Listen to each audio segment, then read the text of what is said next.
A esta hora bajamos el ruido y subimos el entendimiento de lo que importa. Economía, finanzas y realidad internacional. Inicia a las 5 siempre, con la conducción de Fernando Francia, de lunes a viernes a las 5 de la tarde, aquí por CRC 89.1 Radio.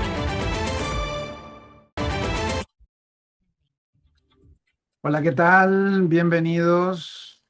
Hoy es jueves 7 de mayo.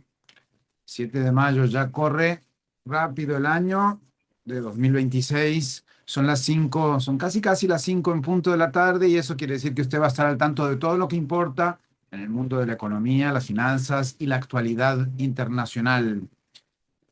Pues vamos a organizar la estructura del programa. Vamos con unas informaciones en profundidad al inicio y enseguida, antes de la media hora, vamos a tener a nuestro invitado especial hoy, Carlos Trillos. Él es médico especialista en epidemiología y con quien analizaremos el brote de hantavirus que preocupa al mundo.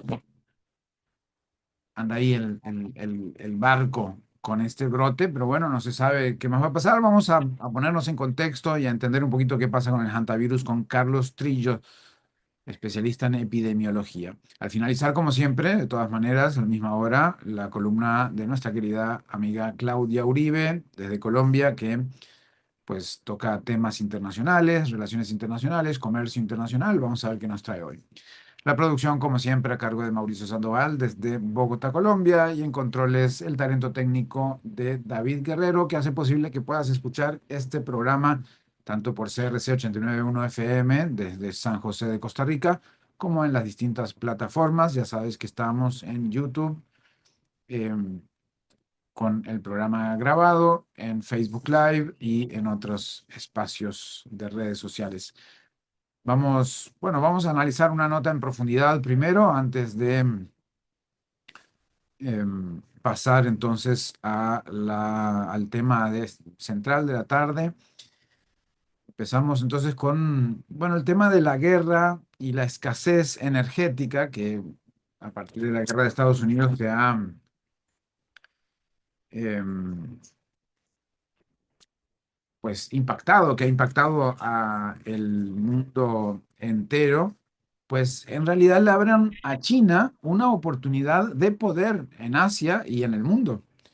La guerra de Estados Unidos no solo alteró el mercado petrolero, también le dio a China una oportunidad geopolítica que buscaba desde hace tiempo, desde hace muchos años, convertirse al mismo tiempo en el proveedor de alivio inmediato y en vendedor de una salida estratégica de largo plazo para sus vecinos asiáticos. Y esto obviamente lo pone en un lugar eh, estratégico. Un reportaje del New York Times muestra que mientras varios países de la región quedaron urgidos de combustibles, fertilizantes o garantías energéticas, Beijing pasó a negociar desde una posición de fuerza, de capacidad. El dato central de ese reportaje, pues, es justamente ese contraste. China sigue siendo el mayor importador mundial de crudo, es decir, su necesidad energética es tremenda, pero llega mejor preparada que muchos de sus vecinos. Acumuló reservas, redujo dependencia relativa del petróleo externo, obviamente, y construyó durante años una base industrial enorme en energía limpia. Aquí está un poco el punto central, ¿verdad? Cuando la guerra interrumpió los flujos eh, y tensó el estrecho de Hormuz, como bueno, hemos estado escuchando en los últimos meses, gobiernos como los de Vietnam, Filipinas y Australia acudieron a Beijing para pedir ayuda o flexibilización en suministros. Según el reporte, después de esas gestiones, China mantuvo parte de sus envíos y usó esa capacidad como herramienta diplomática. Así armó una jugada más allá del momento específico, sino algo más estratégico. China está ligando el auxilio energético de corto plazo con una oferta más ambiciosa, que son paneles solares, redes inteligentes, vehículos eléctricos y equipamientos para una transición menos dependiente del Golfo, en donde pues está todo muy enrarecido. El mensaje tiene que ver con el petróleo, porque el petróleo importado desde una región totalmente inestable puede fallar y entonces la infraestructura energética fabricada en China no necesariamente va a fallar igual. Esa combinación de combustible hoy, renovables mañana, le permite a Beijing ganar buena voluntad sin exponerse tanto al desgaste que dejó la vieja ruta de la seda basada en préstamos pesados. Otras agencias noticiosas ya habían reportado que China restringió exportaciones de combustibles desde marzo para proteger su mercado doméstico, aunque no la cerró del todo, sino que mantuvo envíos selectivos a varios destinos asiáticos para mantener esa hegemonía. Esa selectividad fortaleció la impresión de que la energía empezó a funcionar como zanahoria diplomática, ¿no? Como un atractivo, un incentivo para la región. Japón también intenta ocupar ese espacio con promesas de ayuda energética a países del sudeste asiático, pero hoy quien mejor está usando la crisis para expandir su influencia y quien está en posición para hacerlo, pues es China. En vez de aparecer solo como comprador vulnerable del petróleo, como muchas veces se habla en reportes periodísticos, bueno, se presenta como potencia capaz de administrar escasez, repartir alivio y vender dependencia nueva bajo el nombre de seguridad energética. Así que China, más bien, eh, pues, contrario a lo que muchos podían pensar, ha salido fortalecido, por lo menos en su región, en Asia, respecto a la guerra de Estados Unidos. Otro de los temas que preparamos en profundidad, la fiebre de los chips se globaliza y empuja a las bolsas fuera de Estados Unidos al alza. La euforia por los semiconductores y la infraestructura tecnológica ya no se concentra solo en Wall Street. Reuters destaca, por ejemplo, que el impulso se está extendiendo con fuerza por Asia, donde varios mercados regresan de feriados y se están poniendo al día con el rally tecnológico de esta semana.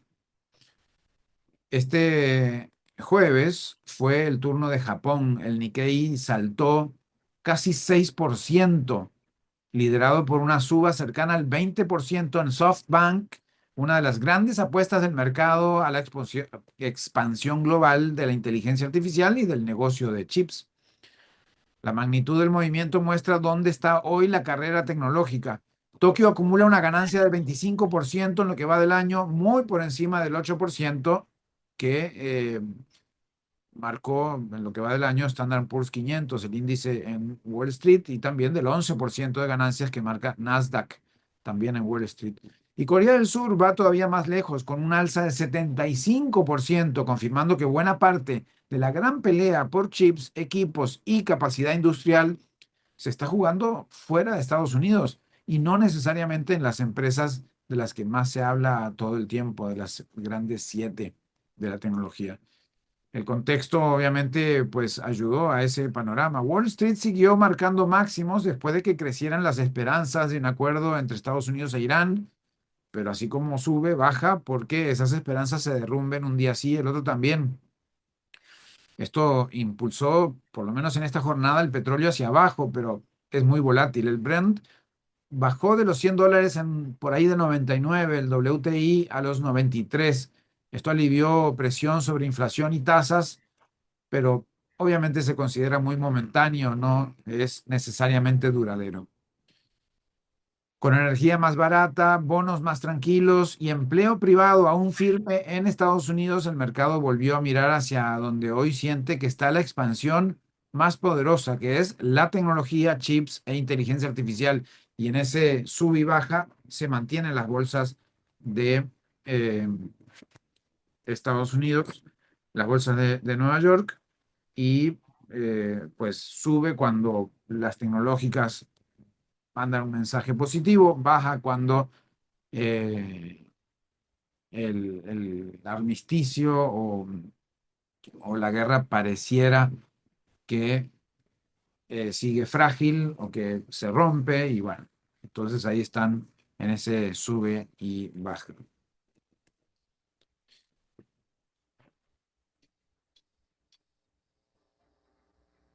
Bien, tenemos otras de las noticias para hoy. En cualquier momento llega nuestro invitado. Vamos a acomodarnos un poco a su, a su disponibilidad horaria.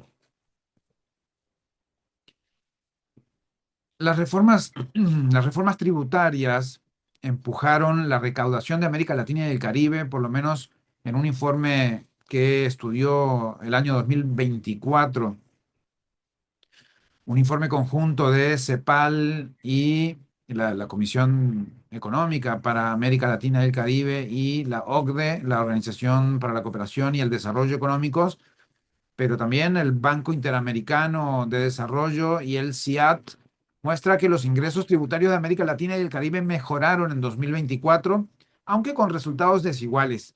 La presión tributaria subió en 15 de los 28 países analizados y cayó en 13. Los mayores aumentos se vieron en Brasil, Barbados, Antigua y Barbuda y Cuba. Todos casos donde hubo reformas fiscales recientes que fortalecieron sobre todo los impuestos y al consumo y en algunos casos el impuesto a la renta corporativa. El promedio regional de recaudación llegó a 21,7% del Producto Interno Bruto, apenas 0,2 puntos más que el año anterior. Sigue siendo un nivel claramente inferior al de los países de la OCDE, donde la brecha todavía ronda 12,3 puntos del Producto Interno Bruto. El país con menor ratio fue Guyana con 9,2% y el más alto fue Brasil con 33,7%. El informe también muestra que la estructura tributaria de la región sigue dependiendo mucho del consumo. Los impuestos sobre bienes y servicios explican casi la mitad de toda la recaudación, con el IVA como pieza central en casi todos los países, mientras los impuestos sobre ingresos personales y las contribuciones a la seguridad social pesan menos que en economías desarrolladas. Bueno, además las cuentas fiscales siguen muy expuestas a materias primas. En 2024 bajaron los ingresos por hidrocarburos, golpeados por precios más débiles, especialmente en Colombia y Trinidad y Tobago. Pero para 2025 se espera otra caída en el petróleo y gas, aunque con un repunte parcial en minería gracias al oro, la plata y el cobre. Y bueno, y así están entonces las cosas según el informe de reformas tributarias en América Latina y el Caribe de CEPAL, OCDE, BID y CIAP. A las 5 siempre. Sobre el tema del hantavirus y cómo este brote vinculado sobre todo el crucero MV Hondius volvió a poner sobre la mesa una palabra que inquieta, que es el contagio. La OMS ha confirmado varios casos relacionados con el barco y distintos países están rastreando contactos, aislando pasajeros, monitoreando posibles infecciones.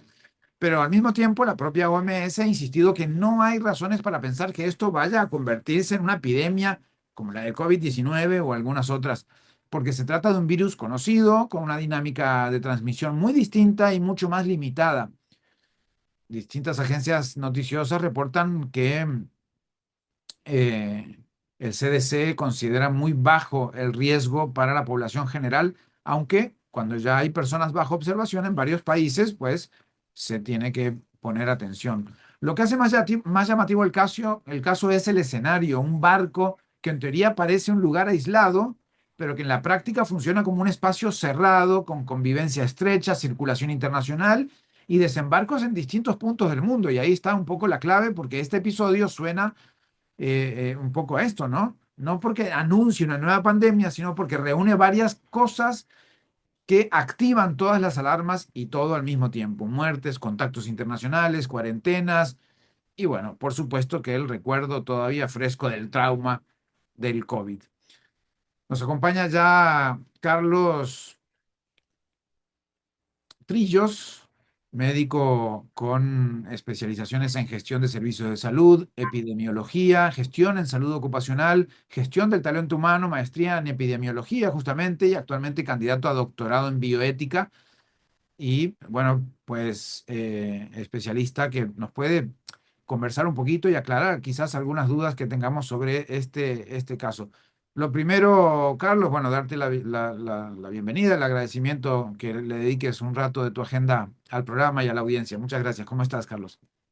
Buenas tardes, Fernando, y un gusto saludarlos a usted y todos los oyentes, y me complace mucho acompañarlos en este espacio. Muy amable por la invitación y bueno, aquí pendiente y oyendo ya una explicación completa, resumida de lo que ha sido este tema con el MV Hontius, precisamente.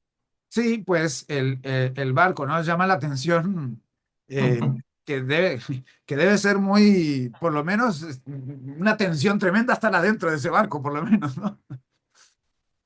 De acuerdo, de acuerdo. Es un tema, como usted muy bien anotaba, un barco finalmente está haciendo unas travesías largas y las personas pues están en un espacio relativamente pequeño circulando, y más en este tipo de barcos que no es un crucero gigante, es un crucero básicamente diseñado para cierto tipo de travesías y toda la zona del Antártico y todo este tema.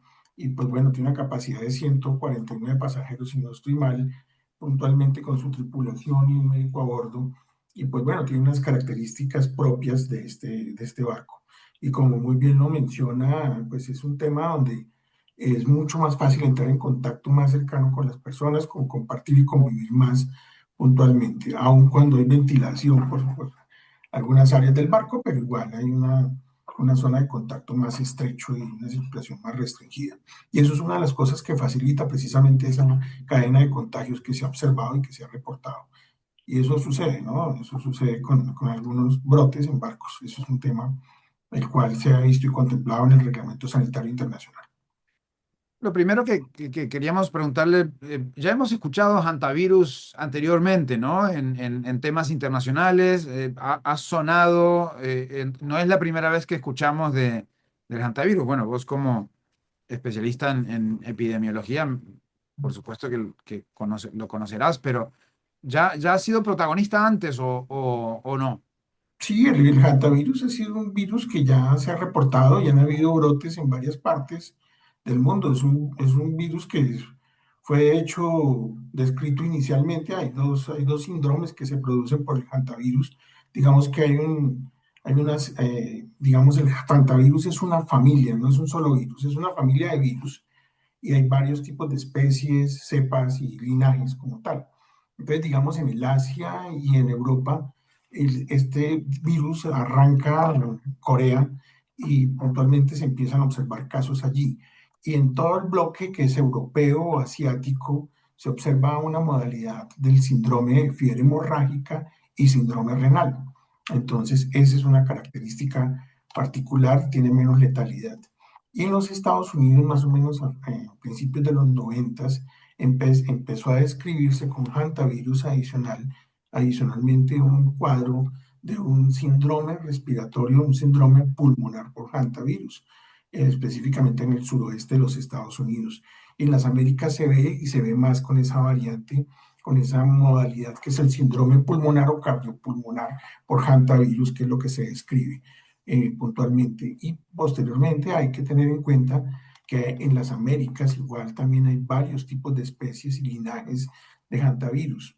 Y dentro de ellos hay una modalidad que es una especie Andes como tal, que es la que se transmite, se ha determinado y se ha descrito, se transmite de humano a humano. Entonces, esa es otra cosa que es importante aquí en este cuadro particular de lo que se ha descrito con el MV Hontius, que viene, es un buque que arranca en Tierra del Fuego, la ciudad de Ushuaia en Argentina, y hace una travesía, está muy cerca del Polo Sur, una travesía antártica y coge las islas para subir por el Atlántico hacia Cabo Verde, que era lo que estaba programado, y son llevaban varios días, varias semanas, de hecho, en el buque, y ese es un tema que también es importante tener como una referencia, por eso permite más contacto. Entonces, es un virus que se ha visto, una familia de virus que se ha descrito y pues la variedad que es pulmonar, el síndrome pulmonar por Hanta tiene una letalidad más alta, entre el 30 y el 50%, que es lo que estamos viendo en el comportamiento de lo que sucede en este buque. Ahora, bueno, lo decías un poco en partículas en el aire, ¿no? Se desarrolla por inhalación de partículas que estén suspendidas en el aire y estas vienen normalmente de orina, heces o saliva de roedores silvestres, según tengo una información ahí básica. Y realmente los reservorios y los que tienen el Hanta como tal son los roedores. Y en este caso puntual se han descrito en Argentina, Chile, se describen algo que se llaman los roedores colilargos. Entonces, ese es un punto para tener en cuenta. Son varios tipos de roedores y eso depende en la parte del mundo. Normalmente la transmisión por Hanta es una transmisión y lo que se ha documentado más es heces, los roedores hacen heces en cualquier parte, orina, saliva de ellos, esto a veces se seca o se seca puntualmente y quedan partículas que se levantan, quedan flotando en el aire y las personas las inhalan y así se contaminan puntualmente. También puede haber contacto directo con los roedores, puede haber mordedura, contacto con la saliva como tal, pero el contacto fuerte es ese que mencionamos. Por eso incluso dentro de las medidas que se recomiendan de prevención es mantener limpieza, hacer aseo, por ejemplo, en esos lugares arrancando con paños y sistemas de humedecer la superficie para que no se levante precisamente ese tipo de nubes y de partículas que se producen. Sin embargo, ya aquí se ha documentado, y sobre todo en Argentina y Chile, la transmisión humano a humano como algo excepcional. Por ejemplo, cuando uno hoy mira en los centros, en los CDC europeos, en los ECDC, ellos normalmente están acostumbrados, como mencionamos, a esas fiebres hemorrágicas y síndrome renal por hantavirus. Entonces, cuando ellos describen, ellos no están familiarizados con esa transmisión humano-humano. En Argentina y en Chile específicamente tienen casos reportados desde hace unos años y los han venido documentando, sobre todo personas de familias, personas que han convivido en lugares, en cabañas muy cercanas, y eso es lo que genera esa documentación de esa transmisión humano-humano. Y ese es un tema también que, como usted muy bien anotaba, Fernando, no es un tema nuevo, pero no es un tema tampoco común. No es un tema muy frecuente y por eso es quizás la alerta, además por la letalidad. Lo que sí está claro es que no estamos ante un panorama de que esto se salga de control o bueno, no sería lo más, eh, Probable. lo más probable, ¿no? Es decir, no nos va a agarrar en 10 días un COVID-19. No, y además son virus distintos. Si bien es cierto, son virus ARN también, las características y la dinámica de transmisión es muy diferente. Aquí se necesita un contacto mucho más cercano, un contacto prolongado, y eso es lo que se da en el buque. Entonces, eso es lo que puede suceder. Entonces, a diferencia del SARS-CoV-2, que es el virus, el coronavirus relacionado con COVID-19, que es básicamente se documentó muy claramente que es por aerosoles y viaja muy rápido y la dinámica de transmisión es muy alta. Además es un virus muy invasivo, son virus muy distintos, entonces también hay que tener eso en cuenta y por eso es que la OMS lo ha repetido varias veces y dice, mire, este no es un tema de una alerta para que la gente tenga realmente miedo o se piense que va a ser una nueva pandemia, no, es un tema de transmisión directa, es menos probable. Igual estamos hablando de agentes biológicos y los agentes biológicos pueden tomar caminos y comportamientos, pero la probabilidad es muy baja realmente y no hay que alarmar en ese sentido. Y de alguna manera lo del barco también genera bueno, haya mayor probabilidad de contagio entre ellos. Y si bien se suben y bajan personas en distintos lugares del mundo, tampoco es como que sucede en un aeropuerto en donde miles de repente en un lapso de 2, 3 horas ya volaron por el mundo entero, ¿no? Sí, no, estas personas incluso arrancan travesía a principios de abril, entonces llevan varios días en barco. Y como muy bien lo menciona, miren nomás, está arrancando de Cabo Verde, de playa, está arrancando hacia las Canarias y está llegando el fin de semana, o sea, se demora varios días la travesía. No más miremos ese tipo de traslados y de movimientos, es mucho más poco probable. Además, la movilidad es mucho más baja. Sin embargo, lo que usted muy bien anota, hay gente que se ha bajado del barco. De hecho, dentro de ellos, una de las personas confirmadas que fallece en Johannesburgo alcanzó a entrar en un avión, se alcanzó a sentar en el avión y de hecho se contagió una azafata, ¿no? Que está en cuidados intensivos en Holanda. En- Y bueno, Canarias no lo quiere dejar atracar, ¿no? Ya empiezan a haber como problemas colaterales de otra índole, ¿no? Más allá de lo epidemiológico, relacionado, por supuesto, por el temor, pero bueno, con decisiones que ya tienen que ver con seguridad sanitaria, ¿no? Y eso es natural, ¿no? Las personas ven algo raro, algo que está sonando infeccioso, contagioso. Estamos hace muy poco saliendo de una pandemia. Pues eso causa temor, es muy natural entenderlo y hay que mirarlo. Igual. Hemos visto que las autoridades españolas han estado muy reunidas con los centros de los CDC europeos, los ECDC, y han estado generando el protocolo precisamente para una movilización y una extracción segura de las personas que además no son las personas que están en este momento con enfermedad, sino son personas que han estado en contacto, porque como usted ha visto, han descendido y se han movido hacia hospitales las personas que han estado críticas como tal en este caso. Pero igual se requiere una protocolización de transporte, de traslado, de aislamiento posterior o de cuarentena según sea el caso, ¿no? Aislamiento en caso de enfermos y cuarentena en casos de contactos cercanos y se observan para que no vayan a estar y se confirme que no vayan a estar infectados y contagiados. Sabemos que estás entre un par de clases en tu actividad docente, pero una última preguntita. Tenemos muy cerca el trauma, obviamente, de una pandemia tan impactante como fue 2020, 2019, 2020, 2021, y rápidamente se encienden las alarmas de las personas, ¿no? En este caso ya quedó claro que no es así, pero la humanidad como que aprende y desaprende rápido, ¿no? Porque el tema del lavado de manos, por ejemplo, por lo menos en algunos países de América Latina, volvió a ser un problema después de que ya dimos por terminada la pandemia, ¿no? Completamente de acuerdo. Hay que recordar y tener presente lo que nos enseñó la pandemia. De hecho, yo escribí un artículo en la revista de Ciencias de la Salud de la Universidad del Rosario, que se llama precisamente Un maestro para la humanidad del COVID-19. Y es aprender todo esto. De hecho, esta forma de comunicarnos que tenemos hoy, en este instante, es de alguna manera una forma que se fortaleció de comunicación en pandemia. Por ejemplo, este tipo de interacciones, videoconferencia, etcétera, remoto. Entonces, y además de eso, todo lo que es el lavado de manos, la higiene respiratoria, el uso de mascarillas, todo ese tipo de cosas es de gran importancia y tenemos que conservarlo y preservarlo. Eso es clave. Y tengamos en cuenta simplemente para que veamos, después de pandemia, ustedes recordarán también el Mpox, la viruela del mono, conocida coloquialmente como la viruela del mono, que hoy en día se llama Mpox.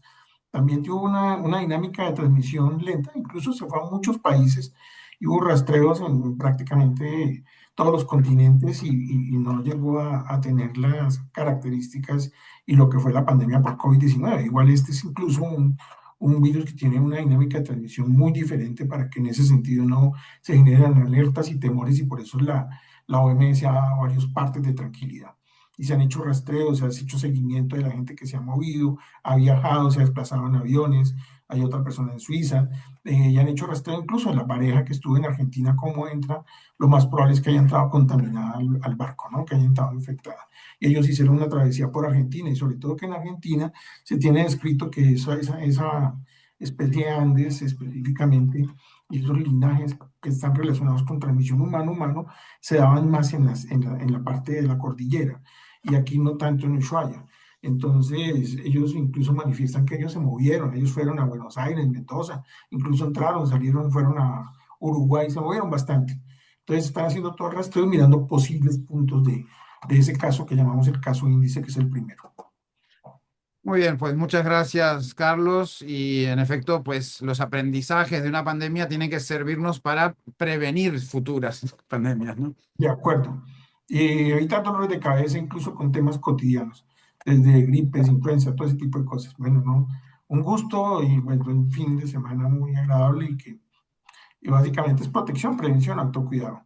Bueno, Muy bien, muchísimas gracias. un placer saludarlos y bueno, tengan una buena tarde. Bueno, Excelente. Era Carlos Trillos, médico con especializaciones en gestión de servicios de salud, epidemiología, gestión de salud ocupacional, gestión del talento humano, maestría en epidemiología y actualmente candidato a doctorado en bioética. Así que, bueno, y como dijo, pues ha publicado artículos en Ciencias de la Salud de la Universidad de Rosario, entre otros aspectos. Vamos a hacer una muy breve pausa y enseguida volvemos, ahora sí, con la sección de información de Panorama Global. Cuando el reloj marca el cierre de la tarde, aquí abrimos el sentido. Economía, finanzas y realidad internacional. El programa creado por Alberto Padilla en Costa Rica. A las 5 siempre. Te esperamos de lunes a viernes a las 5 de la tarde con la conducción de Fernando Francia. Aquí, por CRC 89.1 Radio. El agua es vida, salud y bienestar. Por eso, vos y los tuyos necesitan agua purificada, ozonizada y embotellada San Ángel. Hace que tu vida sea más larga y saludable con agua San Ángel. Disfrútala naturalmente y viví una experiencia con agua purificada San Ángel. Pureza que se siente. Búscanos en Facebook como Agua San Ángel.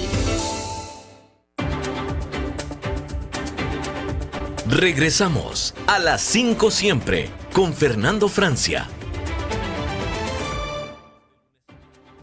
Bien, continuamos. Muchas gracias por seguir en sintonía. Pues importante preocuparse por el hantavirus, pero no como para pensar en una posible pandemia del nivel que, bueno, del que ya vivimos.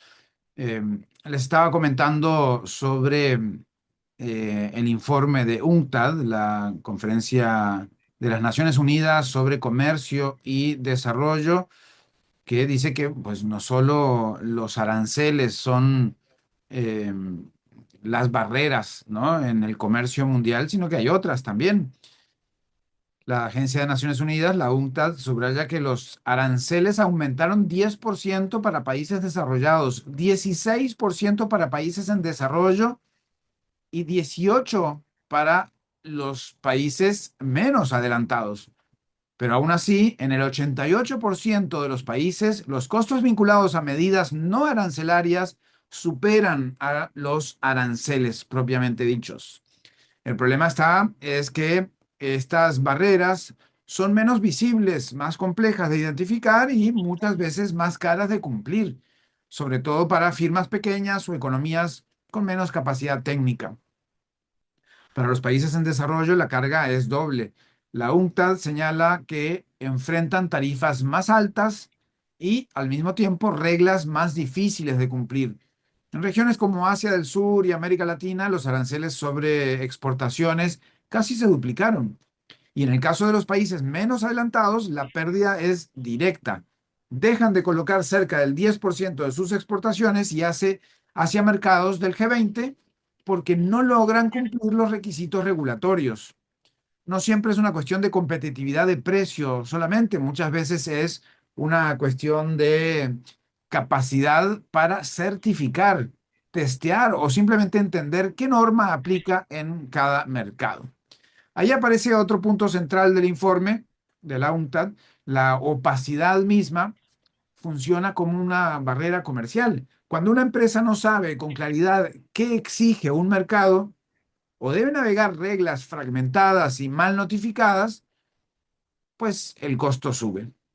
La UNCTAD estima que mejorar la transparencia podría reducir en torno a 19% los costos asociados a estas medidas.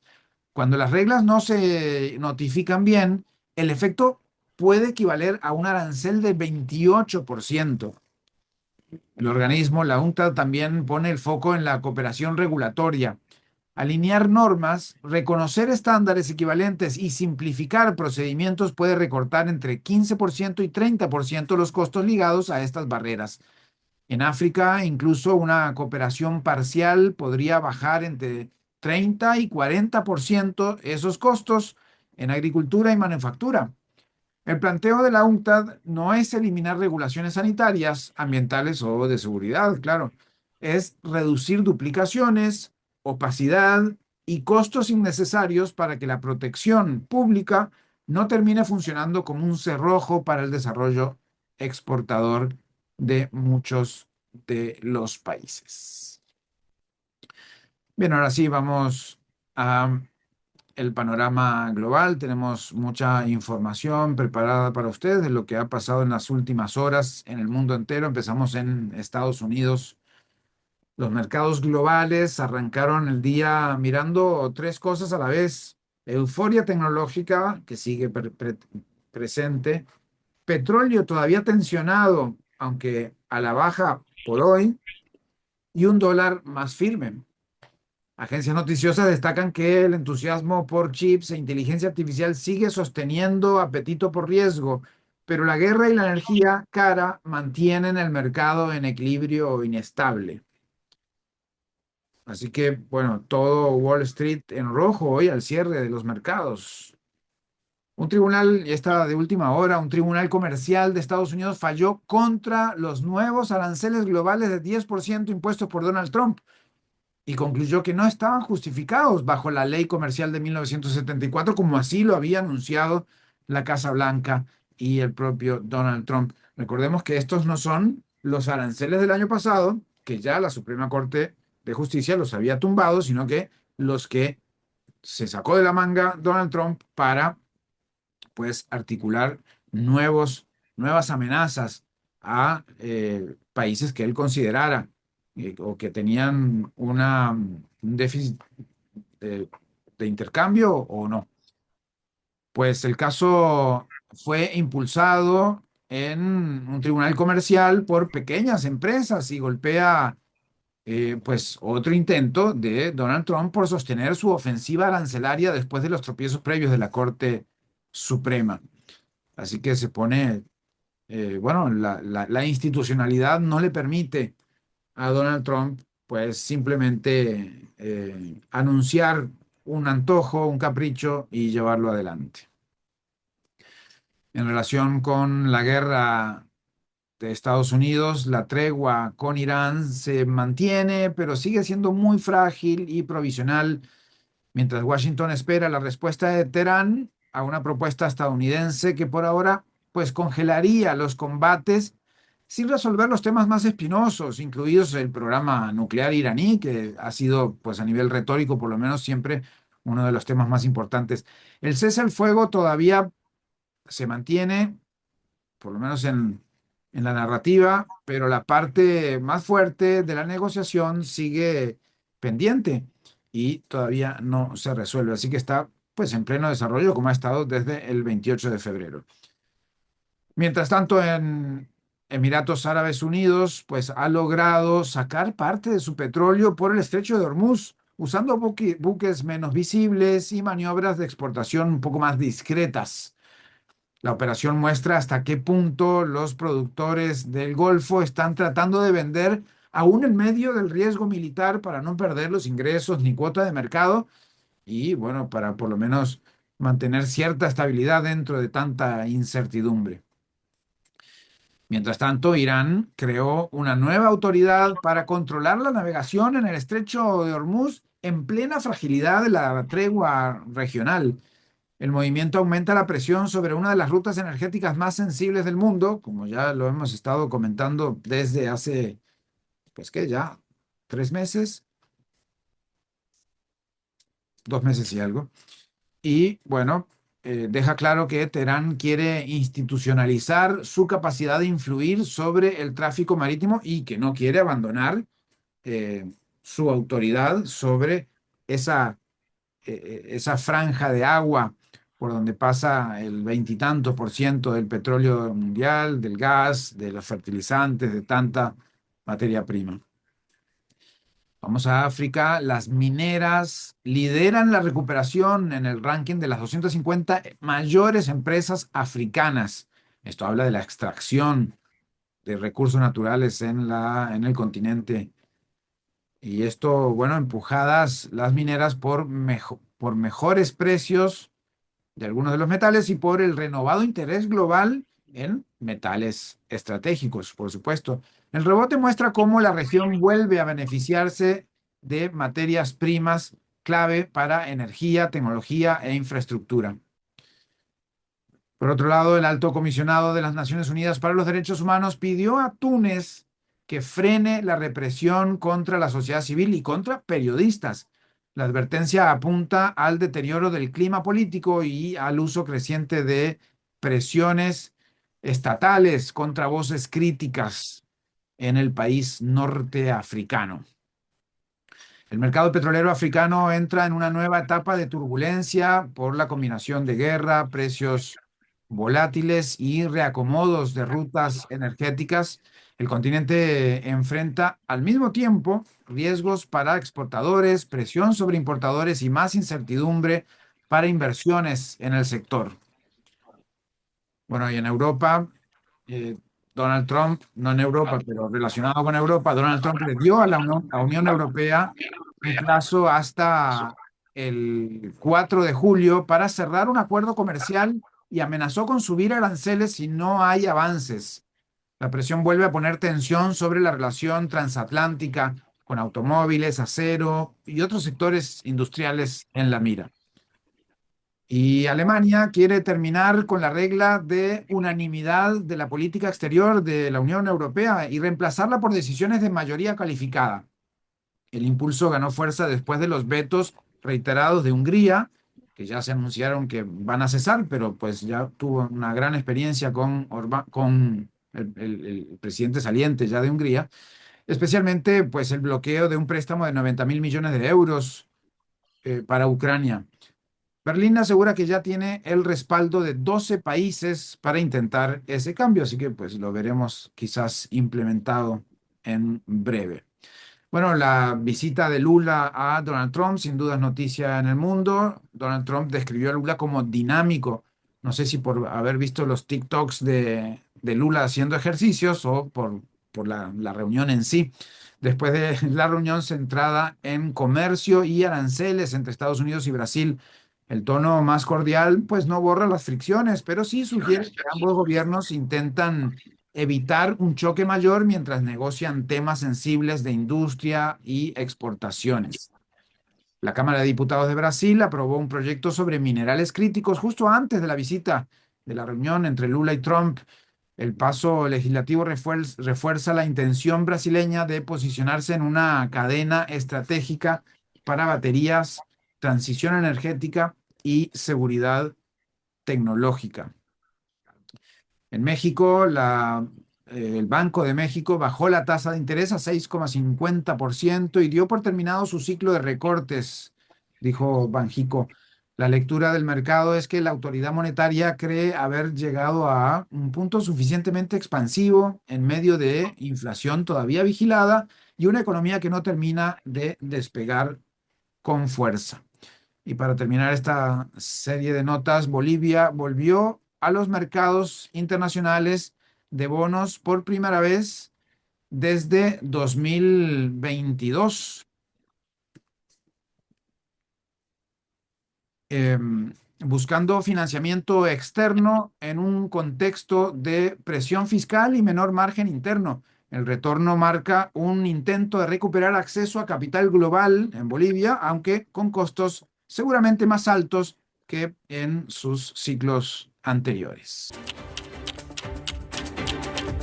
A las 5 siempre presenta, columnista del día, Claudia Uribe, viceministra de Comercio Exterior 2001-2004, embajadora en la OMC 2004-2008, sus puntos de vista sobre comercio internacional y relaciones internacionales. Aquí, a las 5 siempre, con su anfitrión, Fernando Francia, por CRC 89.1 Radio.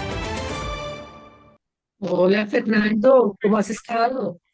Muy bien, muy bien. Bueno, con muchas noticias en comercio, en relaciones internacionales, eh, pues todo el día, todos los días saltan elementos que nos sorprenden. Sí, Fernando. Bueno, buenas tardes a ti, a toda la audiencia de las 5 siempre. Yo te traje hoy 3 pildoritas. 2 son de comercio y una es una reflexión geopolítica que encaja un poco con lo que estabas hablando al puro comienzo, que cuando yo me uní. Mi primera pildorita de hoy se llama Depende de quién cuente y cuál la versión de cada quien.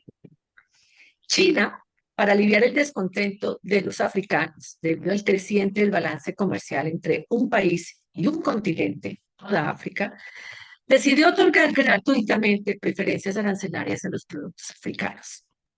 La misma estrategia que por décadas utilizaron la Unión Europea, Estados Unidos, Australia, Canadá y otros. La medida anunciada durante la reunión ministerial de la Organización Mundial de Comercio en Camerún, el pasado mes de marzo, consiste en darle arancel cero a las importaciones de 53 países africanos con los que China tiene relaciones diplomáticas a partir del pasado 1 de mayo y hasta el 30 de abril del 2028. El comercio entre China y África es bastante desbalanceado. Alcanzó los 282 mil millones de dólares en el 2023 y los 295 mil millones en el 2024. Algo así como la mitad del comercio entre China y los Estados Unidos. Mientras China exportó 178 mil millones de dólares, toda África exportó 117 mil millones, un superávit de 60 mil millones de dólares a favor de la China. Un país versus 56. China exporta por cierto valor agregado, productos electrónicos, paneles solares, baterías, automóviles, bienes manufacturados, y África, en cambio, exporta petróleo, cobre, cobalto, magnesio, minerales estratégicos, algodón y algunos productos agrícolas. Las críticas a las preferencias chinas provienen de los mismos africanos que afirman que no están dispuestos a seguir con limosnas comerciales que no permiten que los países se desarrollen. Sostienen que los aranceles en China son suficientemente bajos y que el acceso al mercado chino no son los aranceles, sino las barreras fitosanitarias, regulatorias y técnicas. La crítica se extiende a la estructura productiva, el modelo primario exportador impuesto por el colonialismo europeo que hoy ha sido perpetuado por China. Las exportaciones de China crecieron al 25% en el sector manufacturado el año pasado, las africanas apenas el 5%. Parece que China se muestra como un país dadivoso con África otorgando preferencias arancelarias. Ellas por sí solas nunca han sido un vehículo para transformar el modelo productivo. Y eso lo puede confirmar América Latina y toda el Asia del Sur y África. Mi segunda pildorita se llama, a falta de aranceles, investigaciones del USTR. Trump perdió parcialmente ante las Cortes su autonomía para imponer aranceles, pese a que acabas de decir que está amenazando a Europa otra vez con aranceles. En revancha, la Oficina del Representante Comercial de los Estados Unidos, el USTR, abrió 2 investigaciones simultáneas bajo la temida sección 301 de la Ley de Comercio en 1974, que le permite investigar y sancionar mediante aranceles, cuotas y medidas retaliatorias prácticas que ellos juzguen perjudican a las empresas estadounidenses.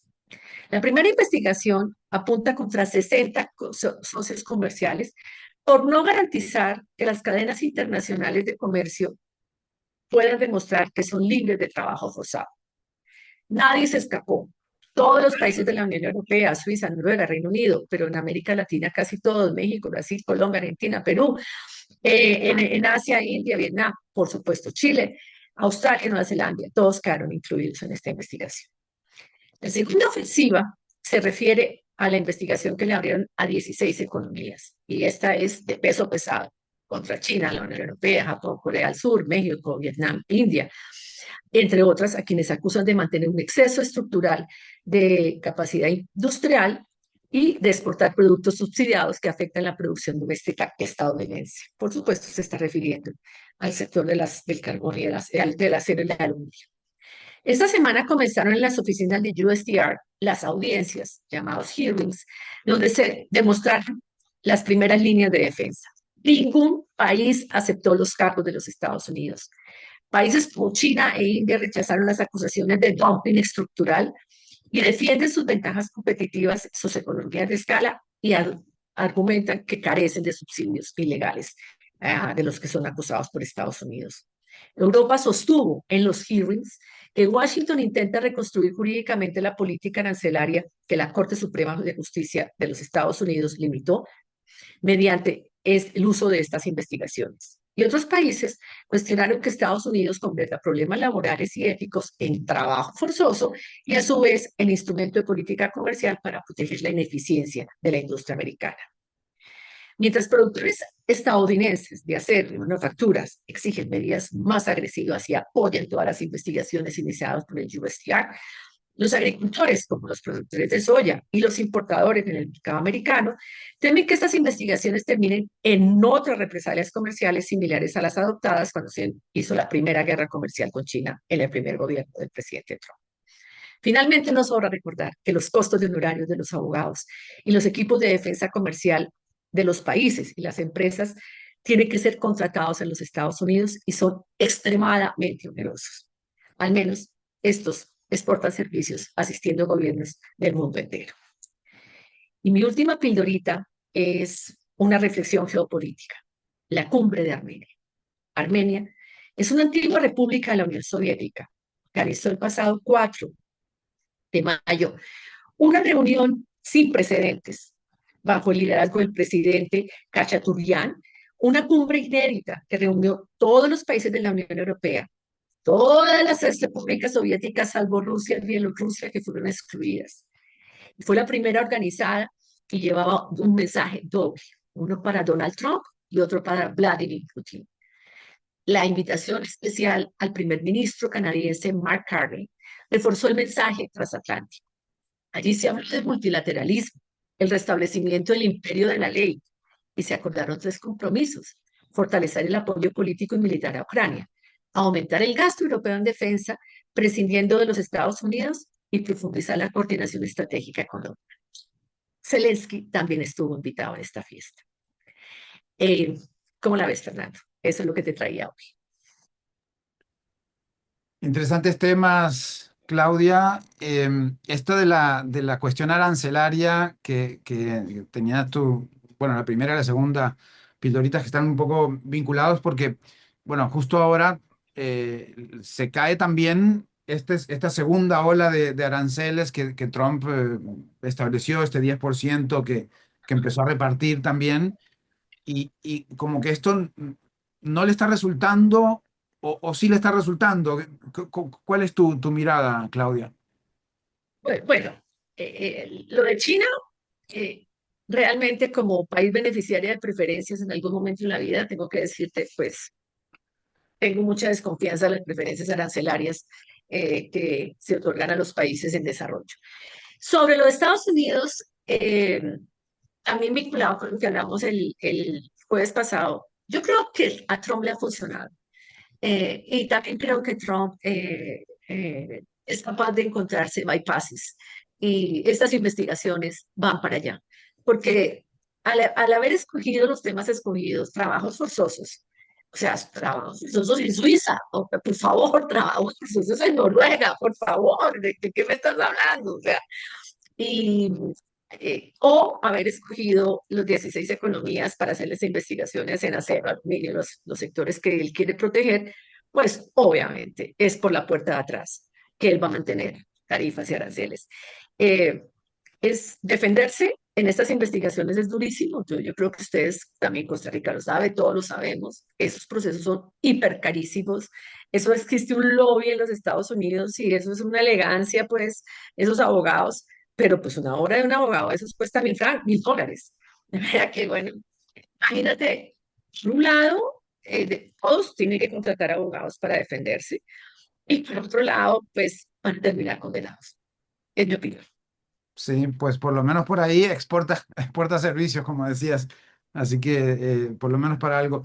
Pero bueno, vamos a ver cómo se desarrolla en el propio Estados Unidos y bueno, y después también quizás al final de 2026 cómo se evalúa, ¿no? Como ahora ya se está evaluando 2025. Muchas gracias, Claudia. A ti, buenas tardes. Bien, amigos, es todo lo que tenemos por esta emisión. Gracias por una tarde más que compartimos, que nos informamos de cómo está el mundo en temas de economía, finanzas, geopolítica y geoeconomía con la producción de Mauricio Sandoval desde Bogotá, David Guerrero y Kenneth Apuy en controles en el cambio de horario en CRC 89.1 Radio. Me despido, nos vemos en 23 horas. Hasta la próxima.